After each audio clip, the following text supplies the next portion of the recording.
చూస్తుంటే సినిమాలు రిలీజ్ చేయడానికి జనం వస్తారా రారా థియేటర్కి, చూస్తారా లేదా అన్న తరుణంలో ఆ సినిమాని విడుదల చేయడం అయింది. మొట్టమొదటి భారతీయ చలనచిత్రం రిలీజ్ అయింది. ఆ తర్వాత మిగతా సినిమాలన్నీ రిలీజ్ అయినాయి. ఆ సినిమాలు మనం చూపించింది ఏంటి? పిల్లల జోలికి కానీ, ప్రకృతి జోలికి కానీ, ధర్మం జోలికి కానీ వస్తే భగవంతుడు మనిషిలోకి ఆవహిస్తాడని. ఈ సినిమాలో మీరు రేపు చూడబోతున్నారు ఏంటంటే, ముఖ్యంగా సనాతన హైందవ ధర్మం, యువతరానికి ప్రతినిధులు, నవతరానికి నాయకులు, భావితరానికి భారతదేశం మహాశక్తి అయిన యువత మీరందరూ కూడా పెడదారిలో కాకుండా మంచి దారిలో నడవడానికి నా ప్రతి సినిమాలో ఏదో ఒక సందేశం ఉంటుంది. అటువంటిదే ఈ అఖండ తాండవం. రేపు చూస్తారు సినిమా ఎంత అద్భుతంగా. ఒక్కొక్కరి గురించి నేను చెప్పక్కర్లేదు.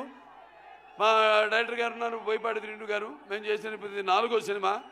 మొదటి సింహ, దాని తర్వాత లెజెండ్, దాని తర్వాత